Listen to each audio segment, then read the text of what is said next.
Great. Good afternoon. Welcome. I'm Dan Garodnick, Chair of the City Planning Commission and Director of the Department of City Planning. Welcome to today's review session and special public meeting of the City Planning Commission. Today's date is October the 2nd. We are joined today by Vice Chair Knuckles, Commissioners Benjamin, Bozorg, Cerullo on Zoom, Crowell, Dweck, Gold, Goodrich, Kermani, Marin, also on Zoom, Osorio, and Rempershad. Welcome and thank you to all of you. Happy October and happy fall to everyone. It has been a busy September at the Department of City Planning. I want to just touch on a few recent announcements and events before we get to today's agenda. First off, huge housing news for New York City. During a widely covered address, Mayor Adams outlined our City of Yes for Housing Opportunity initiative. This multi-pronged plan will help address our housing shortage by creating a little bit more housing in every neighborhood in New York City. We will achieve this much-needed increase in home production by allowing buildings in high-density areas to get 20% bigger if they use that space for permanently affordable housing, legalizing modestly sized apartment buildings near transit and in small town centers that define so many of the neighborhoods that New Yorkers already love, making it easier to build infill on campuses, allowing community institutions to contribute the affordable housing we so desperately need, removing arbitrary regulations that prevent underutilized commercial space across the city from converting to housing, letting homeowners add units like backyard cottages or garage conversions to their property, bringing in extra income or creating more space for family members, and ending parking mandates for new housing across the entire city so that that space can be used for people, not cars. You can find out more and see visualizations of these policies at housingopportunity.nyc. This ambitious proposal would be the biggest update to the zoning resolution since 1961 and rise to the challenge of the housing crisis that our city is in. We look forward to discussing it in depth with New Yorkers over the next year. We already got that conversation started with a well-attended information session last week. Through City of Yes, we can meet the moment and build the homes that we need to create a brighter, bolder future for New Yorkers. I will also note that during Climate Week in mid-September, the Department of City Planning released its building elevation and subgrade data set, which is a comprehensive look at the elevations of New York City buildings and individual sites and neighborhoods' risk of flooding. This information will allow the city to fine-tune its assessment of flood risk from extreme weather events, improving emergency management warnings, and allowing local organizations to better access funding for climate resilience efforts. We cannot protect our homes and buildings from the effects of climate change if we do not understand those risks, a clear risk today and one that became even clearer after Friday's storm. I'm proud that DCP has made it available for the public. Going from citywide to the neighborhood-wide level, this past weekend we held our successful kickoff event for the Jamaica Neighborhood Plan. This open house and workshop gave New Yorkers the opportunity to learn about existing conditions in the area and offer input on ways to create more housing and jobs, improvements to public space, and infrastructure investments. We also discussed the results of this summer's survey, which had over 1,000 responses. This is a great result and shows the level of interest in our work with this community. Looking forward, we're continuing our Walkshop series to reimagine the Cross Bronx this Saturday, October 7 at 10 o'clock, hosted alongside the City and State Departments of Transportation and the City Department of Health. This guided tour will start at Hugh Grant Circle and cover the neighborhoods of Parkchester and Unionport. You can RSVP for this and all upcoming sessions in this series at crossbronx.info. So, to today's agenda.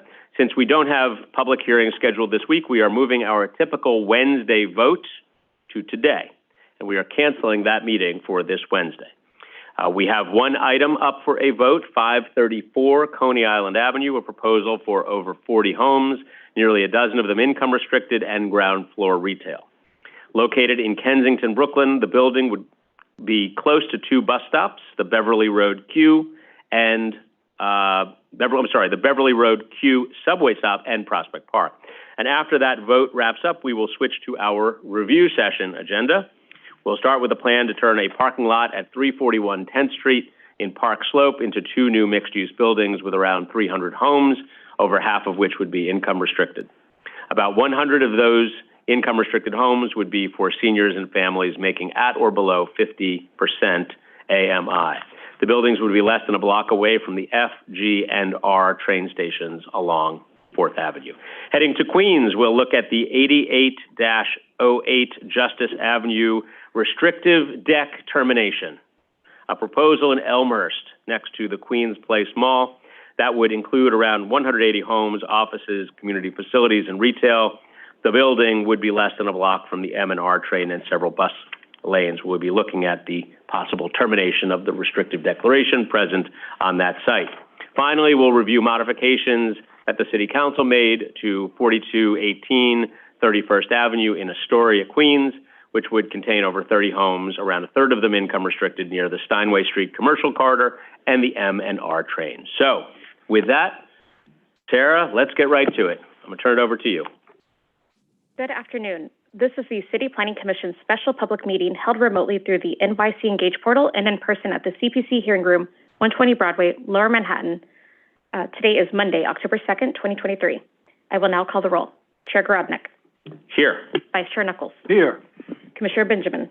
Present. Commissioner Bozark. Here. Commissioner Cerullo is on Zoom, I believe. Here. Commissioner Crowell. Present. Commissioner Duick. Here. Commissioner Gold. Here. Commissioner Goodridge. Here. Commissioner Kermani. Here. Commissioner Madden is on Zoom. Confirming I am here. Commissioner Osorio. Here. Commissioner Ramprashad. Here. A quorum is present. The first item is the approval of the minutes of the special public meeting of Monday, September 11, 2023. Great. On the minutes, I make a motion to approve the minutes of the special public meeting of Monday, September 11th. Thank you, Mr. Vice Chairman. With the second, all those in favor, please say aye. Aye. Opposed, Aye. nay. Great. Thank you. Minutes are approved. Scheduling, calendar numbers 1 and 2. We have resolutions for adoption, scheduling Wednesday, October 18th, 2023 for a public hearing to be held in person in the CPC Hearing Room, 120 Broadway, and remotely through the NYC Engage portal. Great. Thank you. I make a motion to approve the resolutions. Is there a second? Thank you, Commissioner Ramprashad. All those in favor, please say aye. Aye. Aye. Opposed, nay. Okay, resolution is adopted. The next item is the report section on page 5. Borough Brooklyn, calendar numbers 3 and 4. 534 Coney Island Avenue, CD 12, calendar number 3, C 230010 ZMK, calendar number 4, and 230011 ZRK. And the matter of an application for a zoning map and zoning text amendments concerning 534 Coney Island Avenue. Chair Garodnick. Aye. Vice Chair Knuckles. Yes. Commissioner Benjamin. Aye. Commissioner Bozark. Yes. Commissioner Cerullo. Yes. Commissioner Crowell. Yes. Commissioner Duick. Yes. Commissioner Gold. Yes. Commissioner Goodridge. Yes. Commissioner Kermani. Yes. Commissioner Madden. Yes. Commissioner Osorio. Yes. Commissioner Ramprashad. Yes. Favorable reports have been adopted on calendar numbers 3 and 4. Excellent. Thank you very much. Is there any other business before this commission as part of the special public meeting? No, Chair Garodnick. There is no other business for the special public meeting. Okay, with that, we will adjourn the special public meeting at 1:10 p.m. Thank you very much. And now we will move on to the other business of the day.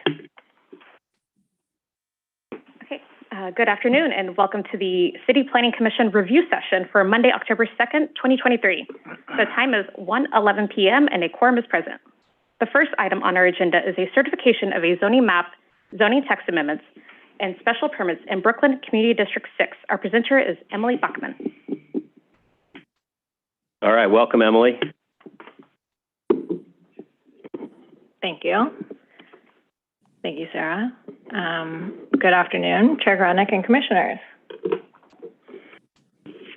Let me just make sure. Oh, yeah.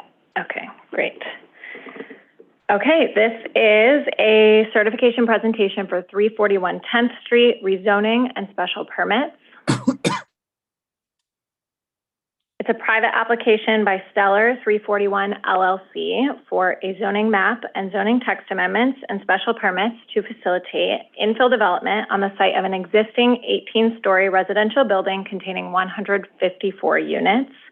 The proposed development consists of 2 new 17 and 19-story buildings, totaling 245,000 square feet with 305 residential units, 162 of which would be income restricted, as well as commercial community facility uses. And it's in Park Slope Community District 6. The proposed actions are a zoning map amendment to rezone from R6A and R6B to R73 and C24, zoning text amendments to expand the applicability of R73 districts within MIH areas, and establish mandatory inclusionary housing or MIH area with options 1, 2, and the workforce option, and zoning special permits to establish a large-scale general development to modify heights, setbacks, and rear yard requirements, as well as reducing parking requirements from 174 spaces to 39. The project area has excellent access and proximity to transit. It is next to the 4th and 9th Street subway station, serving the F, G, and R lines, which means a 15-minute trip to downtown Brooklyn, a 30-minute trip to Midtown Manhattan, and a 45-minute trip to the beach at Coney Island. The project area was zoned R6 and C43 at the time of the adoption of the zoning resolution in 1961. Historic districts, shown here in pink, are mapped in the Brownstone neighborhood a few blocks to the east of Prospect Park, to the east toward Prospect Park. In 2003 and 2005, much of Park Slope, shown here in blue, was included in contextual rezonings to preserve the historic scale of the Brownstone neighborhood while allowing greater development along 4th Avenue. The project area was rezoned from R6, C43 to R6A, R6B, and C43A at that time. 4th Avenue, shown here in green, was further updated in 2011 with a special enhanced commercial district to promote active ground floor uses, and again in 2021 as part of the Gowanus Neighborhood Plan, which mapped MIH, reduced parking requirements, and further encourages active ground floor uses along 4th Avenue. And the Commission will remember in 2022, a mid-block portion on the north side of 9th Street between 2nd and 3rd Avenues, located 2 blocks west of the project area and highlighted here in purple, was rezoned from M21 to M14 R6B. An MIH area was mapped and off-street parking was waived to facilitate a 5-story mixed-use building with up to 23 dwelling units, of which 6 would be income restricted. The project area fronts on 9th and 10th Streets between 4th and 5th Avenues. 3 of those streets are wide streets, 9th Street at 110 feet wide, 4th Avenue at 120 feet wide, 5th Avenue at 80 feet wide, and then the only narrow street in the surrounding area is 10th Street at 60 feet wide. The surrounding area is a highly walkable, mixed-use neighborhood with excellent access to transit, as I said earlier, and access to neighborhood services. 4th and 5th Avenues and portions of 9th Street feature mixed-use multifamily residential and commercial buildings with ground floor retail, and mid-block side streets are predominantly residential in character with 1- and 2-family row houses. There's a wide variety of local retail and office spaces, including restaurants, bars, delis, grocery stores, pharmacies, laundromats, banks, and medical offices, all within a block of the project area. The project area is located in the southwestern portion of the Park Slope neighborhood, near Gowanus to the west, South Slope to the south, and Prospect Park to the east, and it's immediately adjacent to the 4th and 9th Street subway station. Here you can see the 4th and 9th Street subway station directly next to the project area on 10th Street. And you can also see an MTA tunnel cover constructed in the 1930s, which runs diagonally through the development site, covering train tracks transitioning from above to below ground and also from 10th Street to 9th Street. So it's a diagonal swooping across the site. You can also see a church at the corner. That's the Church of the Holy Family, St. Thomas Aquinas. Slope Music across the across the street, which is in a historic landmark building. A U.S. Post Office also across the street. And on 5th Avenue, Councilmember Shahana Hanif's office, district office, is located on the same block. On 9th Street, I wanted to point out, and I'm going to point with the pointer, this building. is the Luna Gowanus residential condos, just an example of recent development in the neighborhood. It's a 9-story building constructed in 2018 before MIH was mapped in the Gowanus neighborhood plan.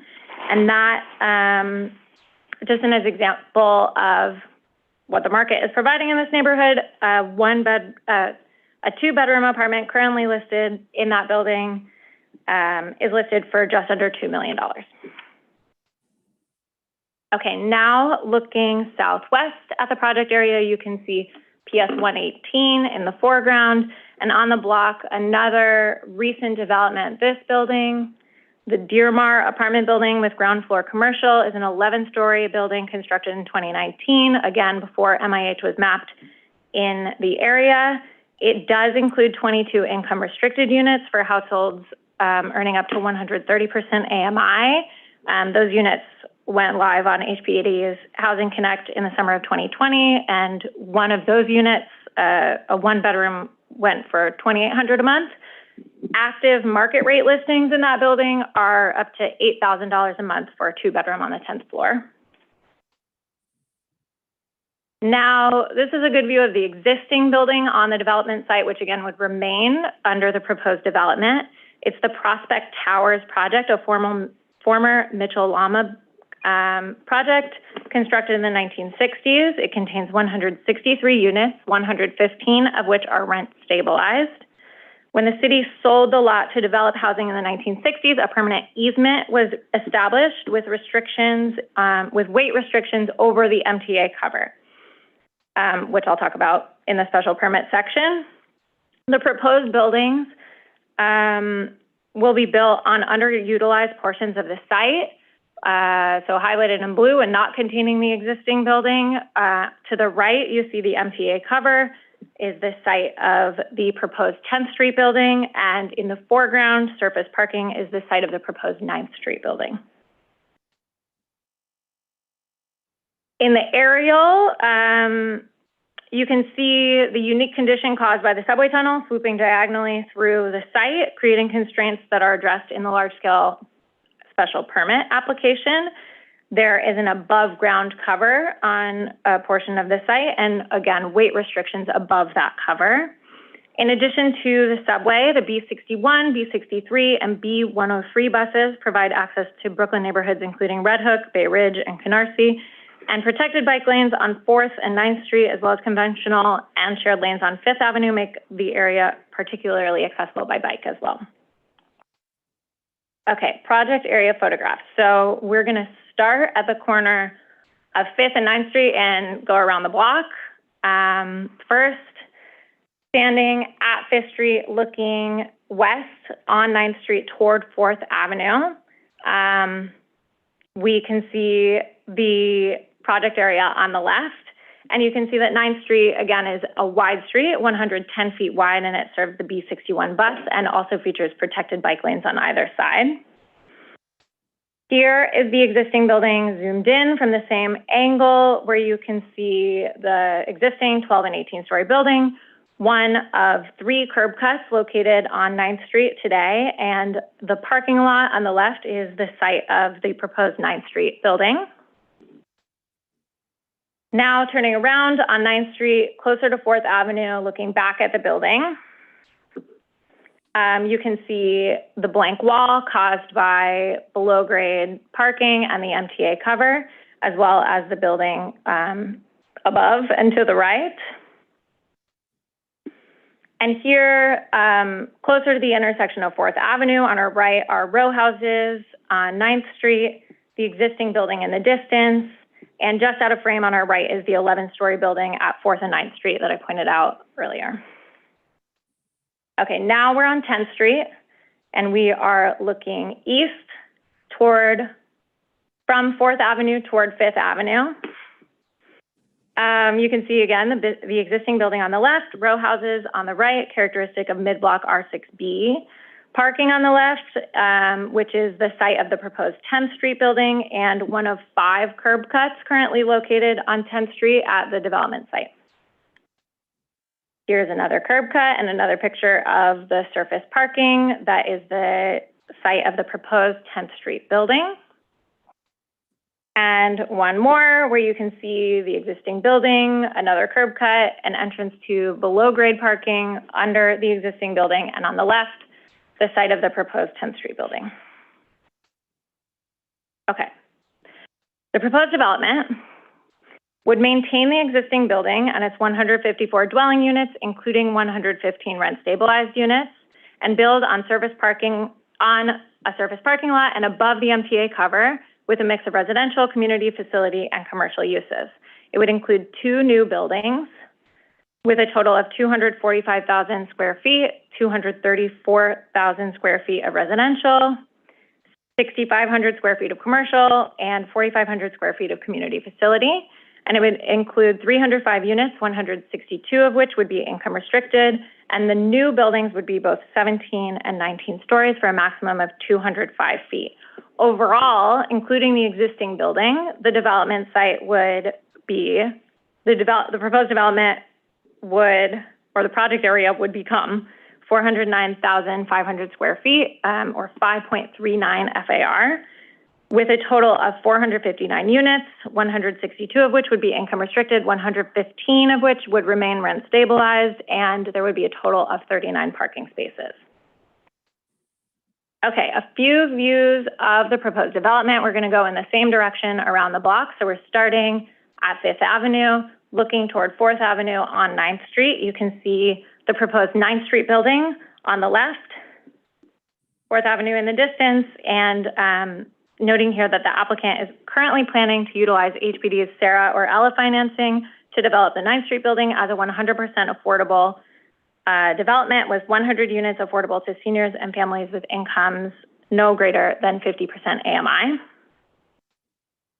Looking the other direction on 9th Street, you can see proposed activation of the ground floor with commercial uses where there's currently a fence and a blank wall. As we saw earlier, this again is the 9th Street building.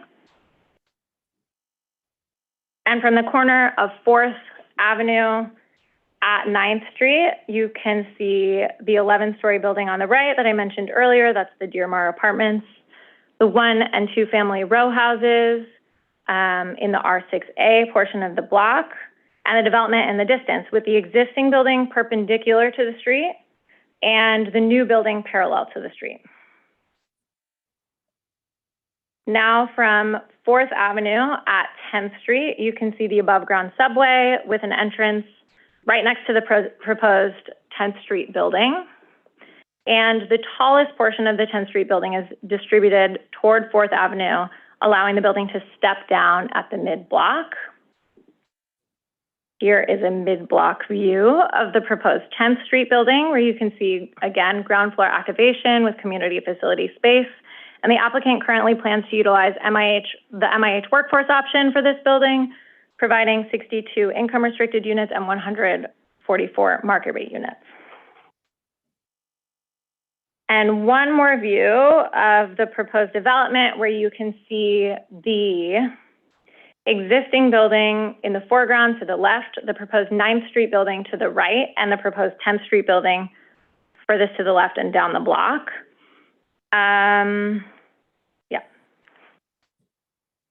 Here is a view of the private elevated open space proposed as part of this development.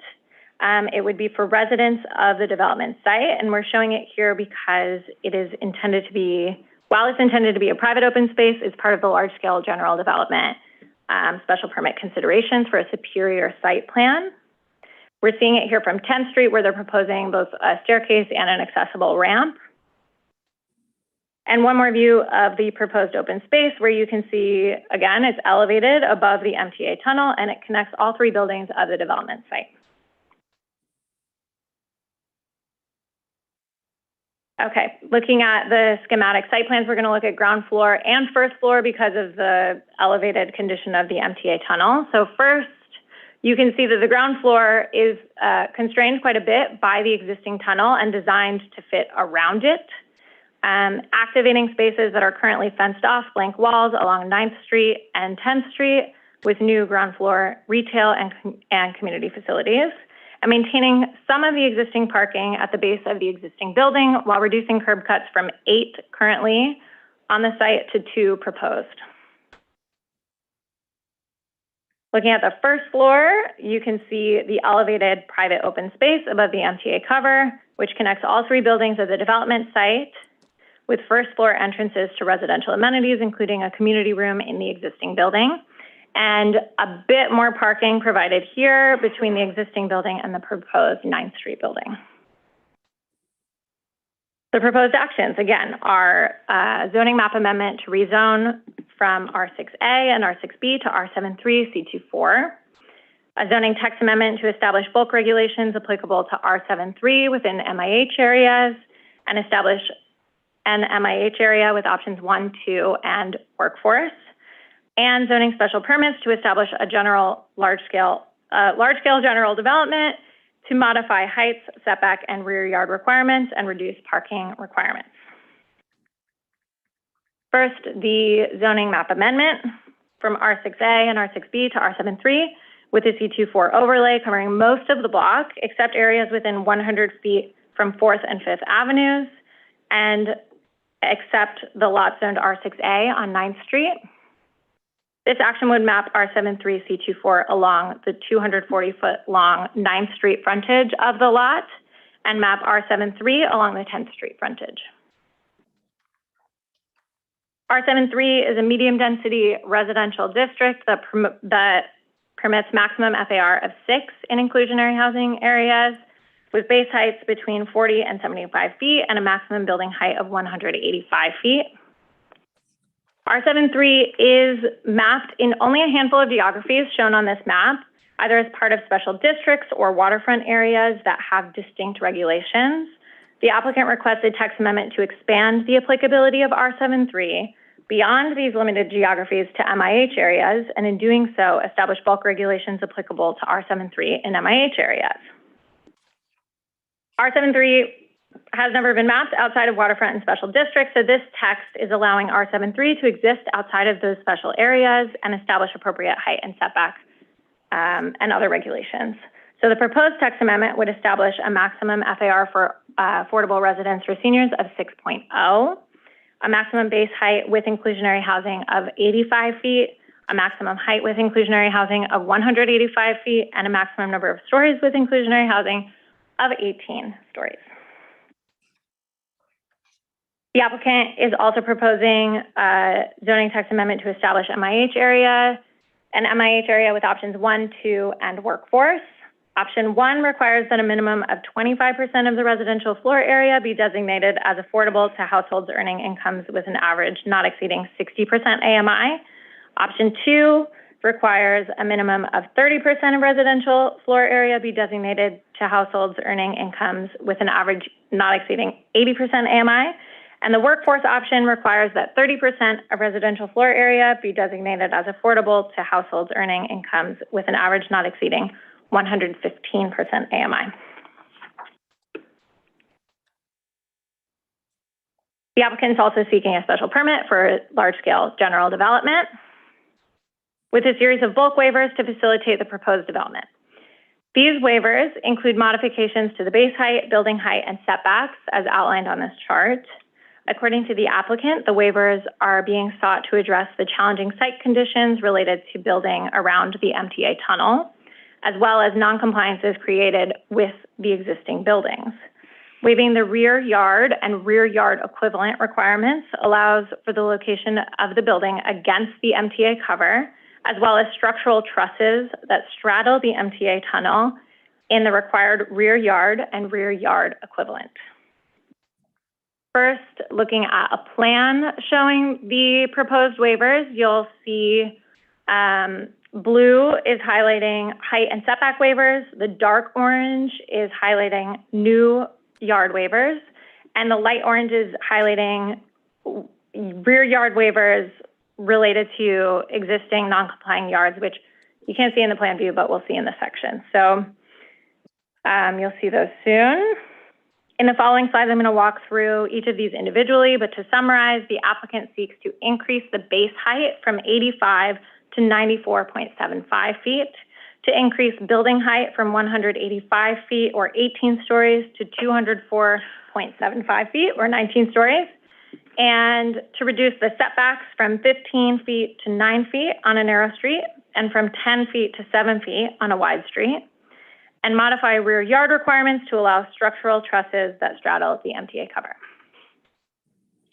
We're going to look at 5 sections, moving from west to east across the development site. The sections are highlighted in the key in the bottom right of the slide. And in all sections, we're looking at the development site from the perspective of standing on 4th Avenue, looking east toward 5th Avenue through the middle of the development. These 2 sections are showing the 10th Street building, the proposed 10th Street building, where the applicant is seeking waivers to allow, first, a maximum height of 204.75 feet or 19 stories, where 185 feet or 18 stories is required. A maximum base height of 94.75 feet, where 85 feet is required.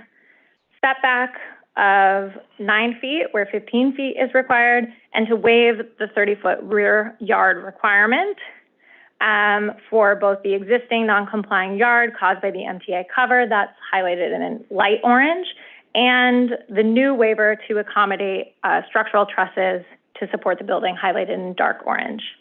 These waivers allow the bulk of the building to be distributed in such a way that the tallest portion, section 1 on the left, is located near 4th Avenue, the wide street, and section 2 on the right shows no height or setback waivers are being sought in the mid-block portion of the proposed 10th Street building, where the building steps down in response to the narrow street condition on 10th Street. Now, a couple of sections showing the mid-block portion of the site where rear yard waivers are being sought for the existing building and the MTA cover. Section 3 on the left shows the application to waive the existing noncompliance of the MTA tunnel. And section 4 on the right shows the existing building where the proposal for new development means moving the rear yards to allow for new buildings, moving the rear yards to the center of the block, and that creates a new noncompliance for the existing building. So the applicant is seeking to waive the new noncompliance of the existing building to R73 rear yard requirements. Okay. Now looking at waiver sections related to the 9th Street building. You can see on the proposed 9th Street building on the left, a waiver for a base height of 88.74 feet, where 85 feet are required, a setback of 7 feet, where 10 feet are required, and rear yard waivers to allow for construction of structural trusses above the MTA cover to support the 9th Street building. The large-scale general development special permit requires the commission to find that the distribution of floor area, open space, dwelling units, and the location of the buildings will result in a better site plan and a better relationship with adjacent streets. And according to the applicant, the waivers are necessary to address the challenging site conditions related to building around the MTA tunnel. The applicant's also seeking a special permit to reduce the parking requirement, reducing parking spaces from 77 required and 115 existing to 39 spaces for the existing building, and to waive all 97 required parking spaces for the 2 new buildings, which in summary would reduce parking spaces from 174 required to 39 spaces. The applicant states that this waiver would facilitate the development of new affordable housing, and that anticipated rates of vehicle ownership are minimal given the location in the transit zone and the proposal for low-income senior housing, and the fact that 50% of the existing parking spaces are not utilized by residents. The reduction in parking spaces, they also state that the reduction in parking spaces wouldn't have adverse impacts on the surrounding area because of the availability of nearby off-street parking, and that it would result in a better site plan, in part by reducing the number of curb cuts from 8 to 2. While MIH options 1, 2, and workforce would be mapped, the applicant is currently planning to utilize the workforce option for the 10th Street building to provide 62 income-restricted units for households earning an average of 115% AMI, and HPD's Sarah or Ella financing at the 9th Street building to provide 100 income-restricted units for seniors and families earning a maximum of 50% AMI.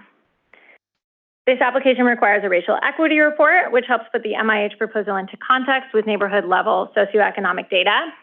According to the report, the median household income in Park Slope and Gowanus is $132,000, which is more than 2 times higher than citywide median household income. I'll also note that in the 2020 census data, so this is from 2019, the Park Slope neighborhood median household income is actually $174,000, so higher than what we're seeing in the report. The applicant states that the proposal would further fair housing goals by developing 305 new dwelling units, including 162 permanently affordable units, by preserving 115 rent-stabilized units in the existing building, and by creating more independent and integrated living options for people with disabilities. The population living in Park Slope and Gowanus is 63% white, non-Hispanic, 16% Hispanic, 8% Asian non-Hispanic, and 7% Black non-Hispanic. The percent of white residents is 2 times greater than in New York City as a whole. And from 2010 to 2020, the area saw a 9% increase in population, with an increase in the Asian and white populations, a decrease in the Black population similar to that in Brooklyn, and a decrease in the Hispanic population, while the Hispanic population grew elsewhere in New York City. In summary, this application, 341 10th Street, rezoning and special permits, would maintain the existing building and its 154 dwelling units, including 115 rent-stabilized units, and build on a surface parking lot and above an MTA cover with a mix of residential, community facility, and commercial uses, with 2 new buildings totaling 305 new units, 162 of which would be income restricted. And that's it. Ready to take questions. All right, thank you very much. I see some questions already, and I'm just going to kick it off very quickly with a clarification. So you noted that R73 is limited today into waterfront and special districts, which is one of the reasons why we need a text amendment here to establish the rules to be able to map R73 in this new area.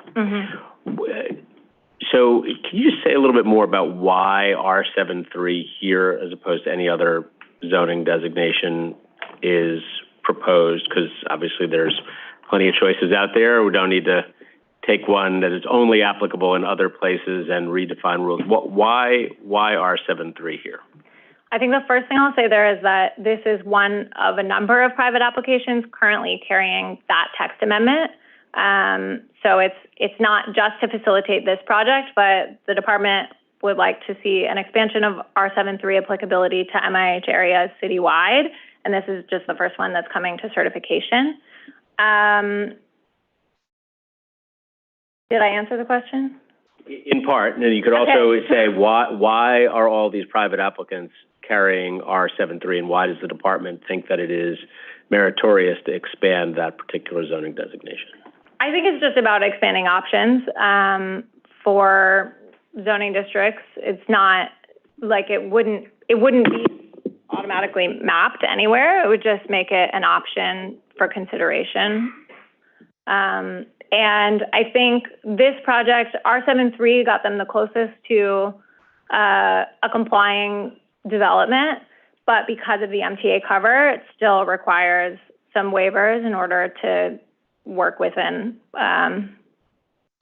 to produce a feasible development. Got it. So we have the text amendment to allow for the R73.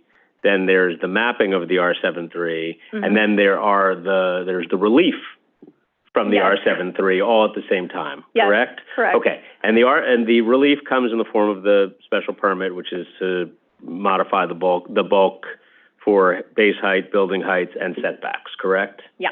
There's one additional piece here, which is those rear yard equivalents. Which are a favorite of mine because I find them so confusing. But when you add the additional 2 buildings here, it creates a non-compliance for the existing building that is present. That what is happening here? Yes. And the space that is generated in the middle here, that that is being proposed in the middle of all three buildings, the one current and the two future. Is that another part of the special permit, the waiver to allow for all of that rear yard equivalent to live in the middle of those buildings, or is that something else? I'm not sure if I understand the question, and thank you. Sure. Hi there. So the way the original site plan laid out of the existing building was that it's in the center of the block. And the zoning allows you to either put rear yards in the middle of the block, as we see in a normal kind of development pattern where the buildings align the street wall, and then they have a rear yard in the back. Because the building originally was built in the center of the block, the rear yard equivalent was placed on the street side of the development, where these new buildings are being proposed. And so by building in those spaces, the rear yard has to be shifted now to the interior of the block as a traditional block layout, meaning there's now a non-compliance with the existing building. Does that? It does. And I guess the question is that shift from what was the rear yard on the block to the rear yard in the middle, or rear yard equivalent in the middle, is that coming through the special permit, or is there some, that is coming? Yes, that's correct. Okay, so it's rear yard equivalent plus base height, building heights, and setbacks are the totality of relief sought in the special permit. Okay, good. Commissioner Benjamin. Hi, thank you very much for the presentation. I had a couple of questions. One, in the R73, what would the FAR be without the MIH? And what could be built there by upzoning it to the R73? That should be here. The maximum FAR is 6.0, which is the same as what's proposed with the text amendment, 6.0. But what's changing with the text amendment and adding what R73 plus MIH outside of waterfront, outside of special district looks like is these base heights are somewhat different, overall heights are somewhat different, and setbacks, I believe, are the same. So the proposed R73 plus MIH would have base heights of 85 feet and overall heights of 185 feet. And if I go back here, right now, maximum building height, 185 feet. So that's the same. Maximum base height is somewhat lower, 40 to 75 feet. But the FAR is the same in R73 as it exists today and R73 as it's proposed. And R73 with MIH? Yes.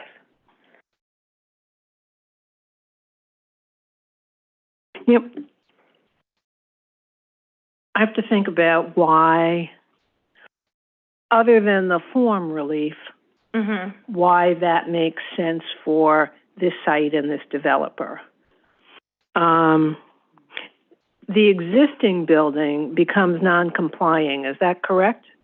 If nothing... If the lot was rezoned to R73 without new development, the existing building would be complying, and it'd be complying with the yard requirements by having its yards provided on both sides of the street, on both sides of the lot, because the building's in the middle of the lot. By adding a new building on 9th Street and a new building on 10th Street, the yard requirement shifts to the middle of the block, and the building exists in the middle of the block, so creates that new non-compliance. So without the LSRD, it would be non-complying if the two new buildings were built? Yes, correct. Okay. Yeah. And last, you said that there are existing tenants who are rent stabilized and thus entitled to their parking. If they have it now, it can't just be taken away. It's part of their rights. How many of the existing rent stabilized tenants, I know you won't have that answer, but if we could get it by the time it comes back to us, how many of the existing tenants, in fact, have utilized that, and what is going to happen to them? Okay. Yeah, I can definitely ask the applicant to speak to that at the public hearing. I know in their application for the parking requirement reduction, they stated that only 50% of the existing parking spaces are utilized by existing residents. But great question. Last two, the commercial on 10th Street. Right now, 10th Street from 3rd Avenue, basically, up to the park, doesn't have commercial except potentially on the corners of the avenue. Why do we want to add retail or commercial on 10th, which faces brownstones and other small-scale residential? It just doesn't. So they're not proposing retail on 10th Street, only on 9th Street. On 10th Street, the ground floor activation proposed is community facility space, and they're currently thinking that that would be a senior center, and in talks with a local senior services provider. Okay, but could they put retail? No, because the proposed zoning map amendment is just a commercial overlay on 9th Street. Okay. Yeah, so the 10th Street frontage is purely R73. Okay, thank you. Commissioner Sorio, followed by Commissioner Rebershad. Thank you, Chair. Thank you for the presentation. It's really clear. I have a couple questions. The first one is, according to the city's stormwater flooding map, it sounds like under current sea level rise conditions, it looks okay, but there starts to be flooding in 2080. I'm wondering if, when we see this again, you can ask the applicant to explain a little bit how are we going to anticipate that. The second question, also not for now, but for when we see this again, and thank you so much for noting the differences between the year of the census data that is used with the latest one, which in general, I wonder, why or when do we ask applicants to start using the latest data? But having said that, I appreciated the clarification that you made in terms of the amount that changed to population trends in terms of displacement of specific racial groups. Given the vast disparities in terms of the median household income for specifically African Americans and Latinos, where that median household income, according to the Racial Equity Report, drops to $39,000 and $52,000. What are the implications? How can we evaluate or interpret the affordability thresholds, where it sounds like a lot of people are not going to make it there? So I'm wondering if, when we see this again, we can kind of specifically try to understand how does the affordability thresholds proposed refer to these specific families. And then I have a question for you, which is according to, well, I want to understand, I know this had a negative declaration, but I want to understand what is the impact of the proposal on open space ratios. That's the first question. Second, or in more detail, I want to understand how do the yard and near yard equivalents, or the requirements to waive these impact the actually like street conditions. That's the first part of the question. Second part of the question is, I'm wondering why does this have to be a private open space? Can some of these amenities be open to the public? What are the limitations? I want to understand why not, and specifically given the opportunity maybe to maximize public benefits on the waivers that are being requested. Okay. First, open space analysis. So the open space analysis looked at it from a qualitative point of view, and we worked closely with the Parks Department on that chapter.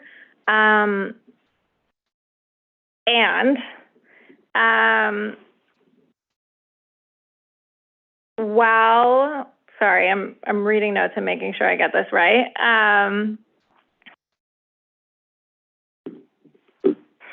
The qualitative analysis took into account Prospect Park which, although outside of the immediate area, it's about a mile away, is exceptionally large and, in my opinion, fabulous.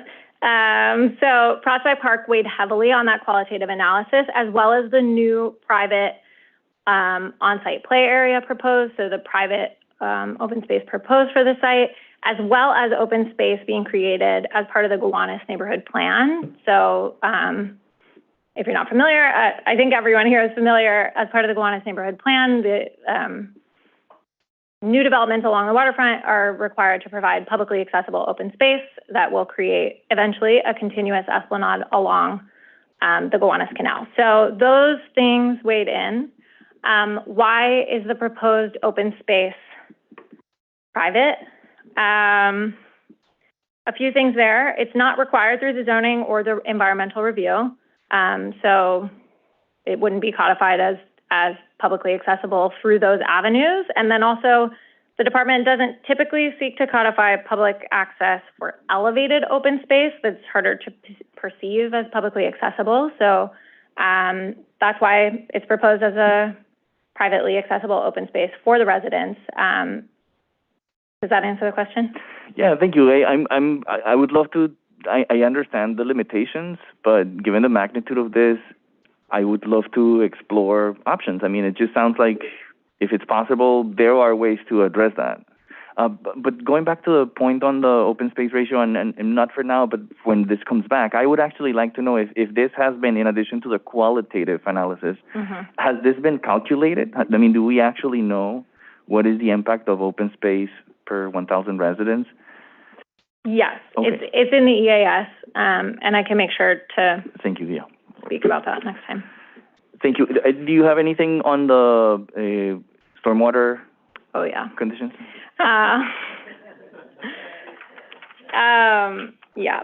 Okay, so, I mean, we all live in New York City and experienced the flooding on Friday. Another reminder, climate change is here. We need to be thinking about mitigating climate change, adapting to climate change in everything that we do. In terms of mitigation, Local Law 97 will require these new buildings to meet energy efficiency and greenhouse gas emission limits. And this application to increase housing opportunities near transit and reduce reliance on cars is very much in line with our climate goals. In terms of adaptation, the site is outside of the flood zone, but quite close. We know 4th Avenue flooded, 3rd Avenue flooded, 9th Street flooded, all on Friday. So because it's upland of that flooding, the focus for a site like this is really stormwater capture to reduce flooding downstream. And the unified stormwater rule would apply for this site because it would disturb soil over 20,000 square feet. So they would be required to manage a volume of 1.5 inches of rainfall on site, detaining and slowing the flow of stormwater into the sewer system. Right now, all of that water is flowing on impervious surfaces, parking lot, MTA cover. So it would actually increase stormwater retention just on this lot. And then I also want to note that DEP, through the Gowanus Neighborhood Plan, is taking on sewer upgrades to alleviate flooding on 3rd and 4th Avenues, which are underway, and also constructing 2 CSO detention tanks on the shores of the Gowanus Canal. So it's a lot. I think I was at the Gowanus Oversight Task Force meeting on Thursday. We know this is serious, and with climate change, it's pretty existential. What DEP talks about is having a multifaceted approach, and I think there's part that's taking place on each development site through the unified stormwater rule. And then there's kind of neighborhood scale infrastructure upgrades, and then citywide, we need to keep thinking about it. I appreciate your response, but I think that it would be useful to separate coastal flooding from stormwater flooding here. If you look at the maps, specifically the maps with 2080 sea level rise levels, you'll see a different projection. That's one. And I guess my question specifically, because I appreciate your response in terms of how would the surface, the percentage of permeability in the proposal, I actually want to understand how does that work in an elevated open space, how are we going to capture that water and where is it going afterwards? That's my question. Yeah, I mean, so they're going to be required to comply with the Unified Stormwater Rule. That kind of compliance is going to happen during building plans stage, so after a CPC action. But what I think is really exciting about the Unified Stormwater Rule is that it has tiers where it prioritizes green infrastructure, and in order to do it gives a broad range of options on how to comply, but prioritizes green infrastructure. So we can ask, definitely, if they can show us plans for how they want to comply.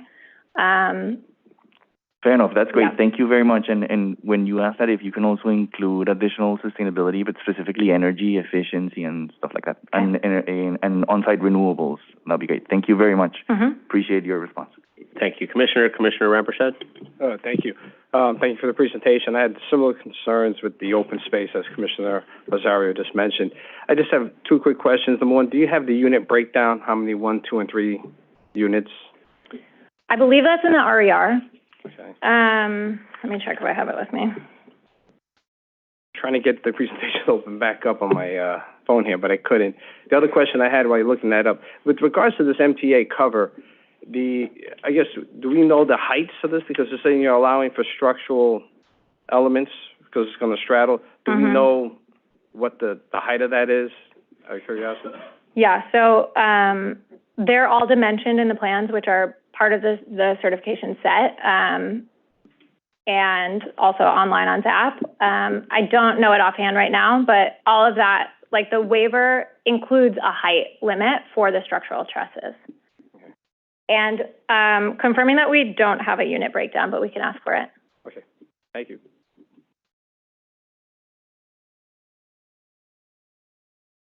Commissioner Benjamin? One more quick question.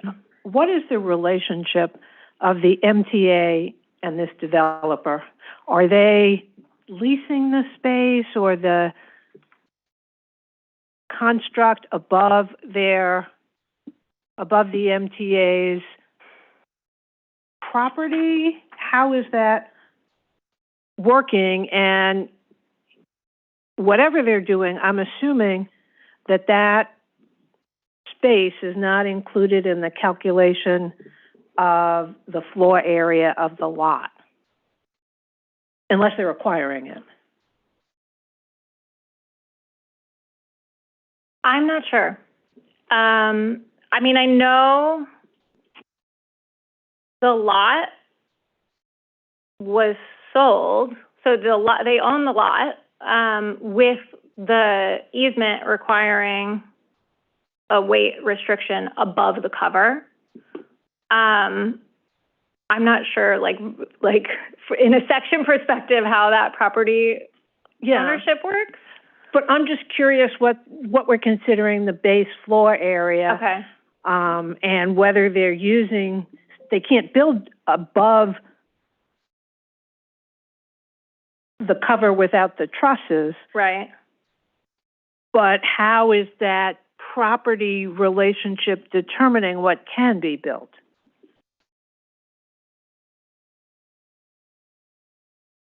I think it is only determining it from a weight perspective, but I will seek to confirm.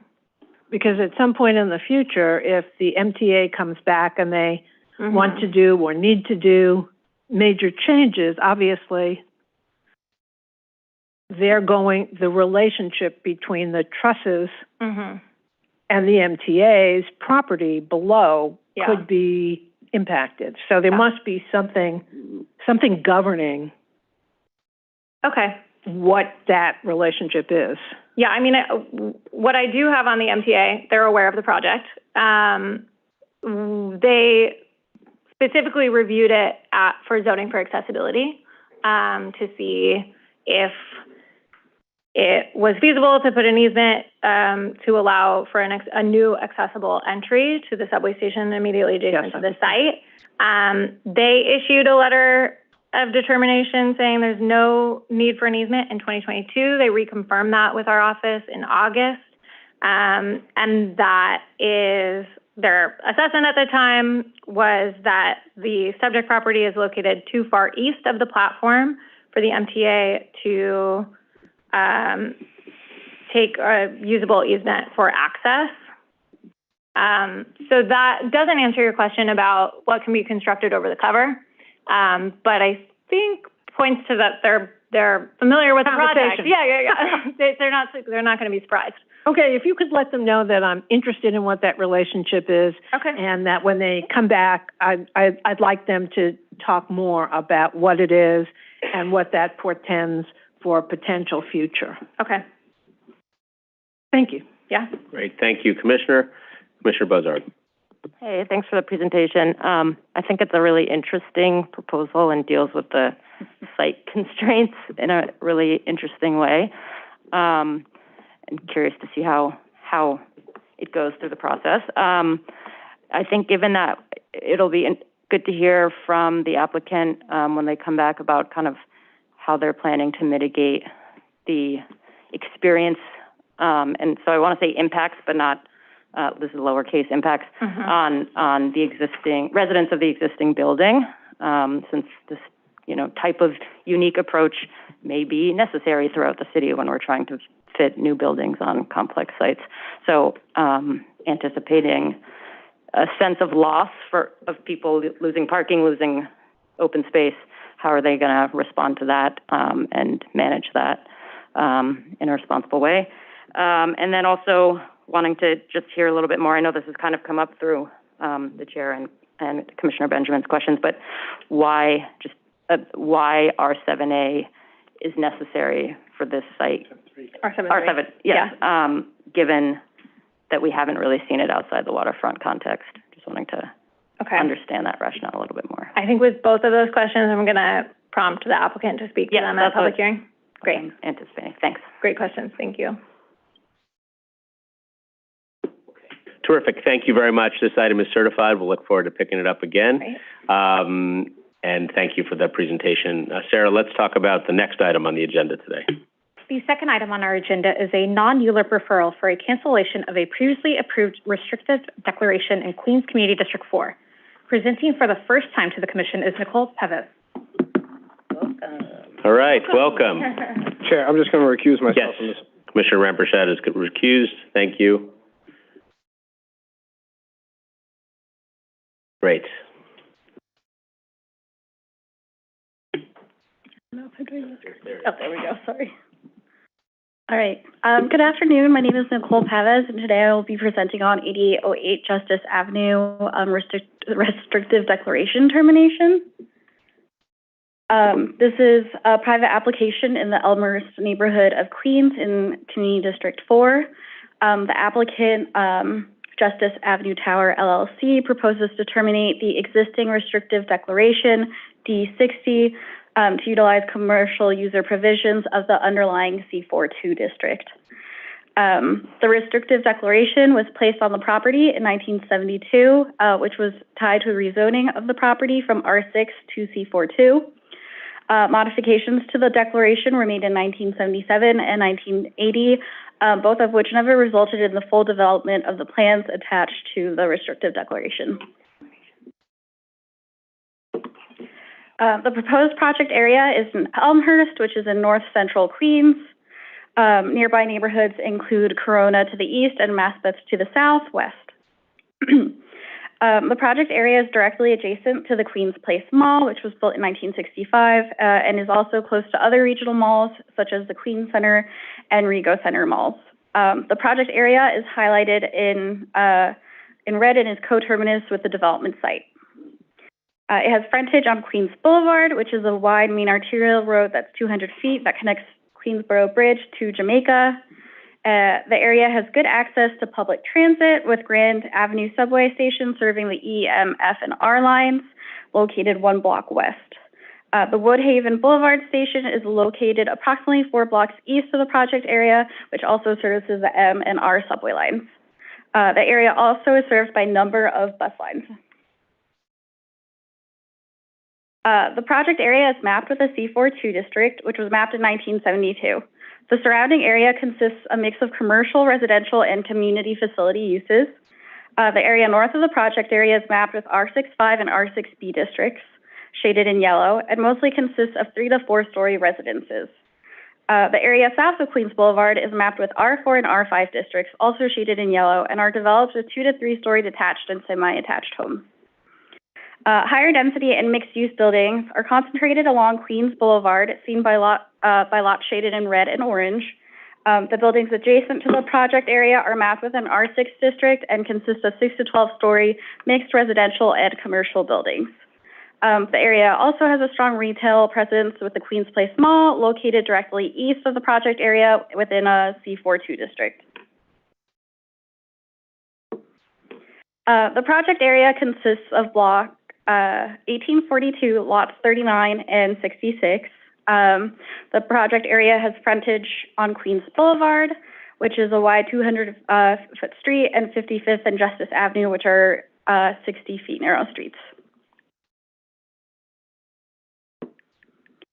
This slide shows a northwest bird's eye view of the development site indicated with a dashed black line from Queens Boulevard. As you can see, as of right development has been completed and includes an 18-story building with a 4-story base.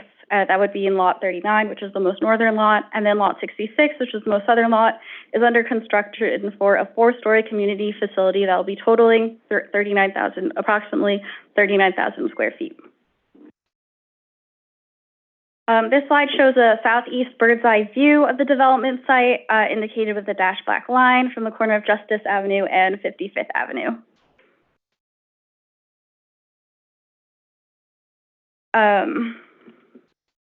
This is a view of 55th Avenue, which is a 60-foot wide avenue looking southwest, with Queens Place Mall on the left and the development site to the right.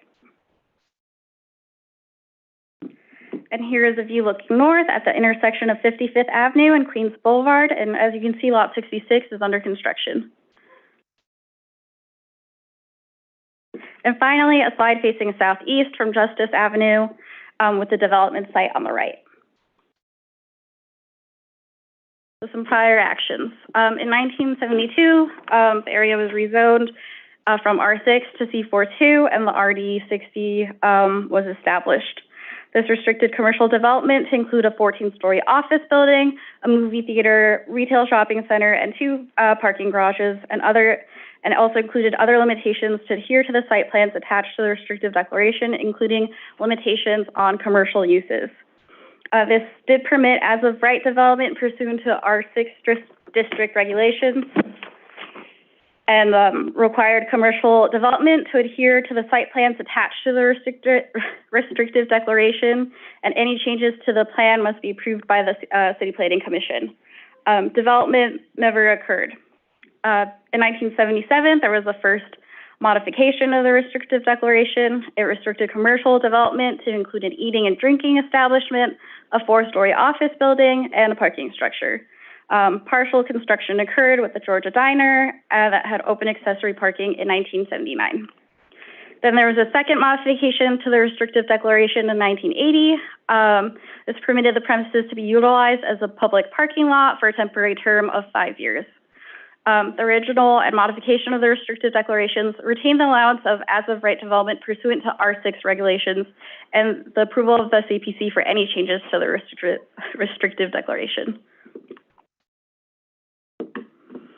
So proposed actions. The applicant proposes a termination of the restrictive declaration pursuant to its terms, which requires by CPC and City Council a successor of the Board of Estimate. As previously stated, the project area is being developed or has been developed as of right pursuant to the underlying R6 district without any commercial uses. If this action is approved, then the applicant would be able to replace some community facility uses with commercial space to be located in the commercial base, and it wouldn't change any overall bulk of the building. As such, this action would unlock a 3.4 FAR of commercial use, and the as-of-right building would be modified to include commercial space, commercial office space, and ground floor retail space. The result would therefore be a reduction of community uses from 188,000 square feet to 140,000 square feet, and an increase in commercial floor area by 24,000 square feet.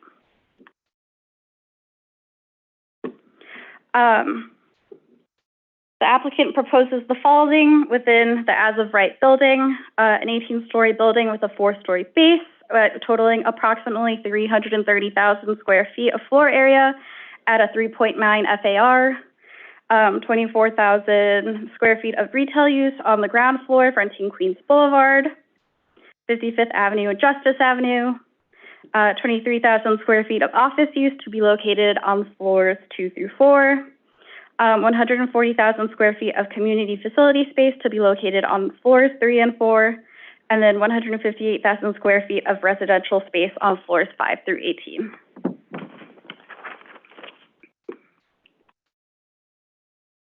To summarize, the applicant, Justice Avenue Tower LLC, is seeking the restrictive declaration termination to replace some community facility use within the commercial space to be used with the commercial space to be located in the commercial base without changing the overall bulk of the building. I could take any questions at this time. Great, thank you. So, just so I understand the dynamic at play from 1972 to 1980. So it was first, there was a restrictive declaration that was added in when it was changed from an R6 to an R42, a C42, which very significantly limited the amount of commercial that actually could take place in that C42, correct? Yes, that is correct. And it started with an anticipation that this would be an office building with movie theater and a couple-story garage, was modified to be eating and drinking established. Nothing ever happened. No. The building is now under construction presently? Building on lot 66, I believe, has been already built and has been approved by the Department of Buildings for residential and community facility uses. And then the building on lot 39 is currently under construction. I see. So, and by removing the restrictive declaration limitations here, we would be expanding the options that the building would have for the provision of space. So they could actually do commercial where they otherwise would be limited to community facility, correct? Yes. Okay. Okay, I got it. Thank you. Any questions here? Great. Congratulations on your first presentation. Excellent job. Bravo. This item is going to be referred to the community board for 45 days. And let's move on to our next and final item of the day, Sarah. I'll do injustice. The third item on our agenda is a City Council modification scope determination for the 4218 31st Avenue rezoning in Queens Community District 1. The City Council proposes to modify the zoning text amendment to Appendix F, removing MIH option 2 and adding the deep affordability option, and staff believes this modification is within scope. I'll note Commissioner Ramprashad is recused on this item. Great, thank you very much. Any questions here before we vote? Okay. City planning staff believes this is an in-scope modification. I'd like to have assent by a voice vote to send a letter to the City Council. The modifications are in fact within scope. All those in favor, please say aye. Aye. Aye. Opposed, nay? Great, the ayes have it. Thank you, Sarah. Anything else on the agenda for today? No, Chair Garodnick. Great. Well, thank you very much to everybody for your time and attention today. We are not on for Wednesday. We will see you in 2 weeks. Thanks very much, and we're adjourned. Thank you. Thank you all. The time is 2:15 p.m. All right, see ya.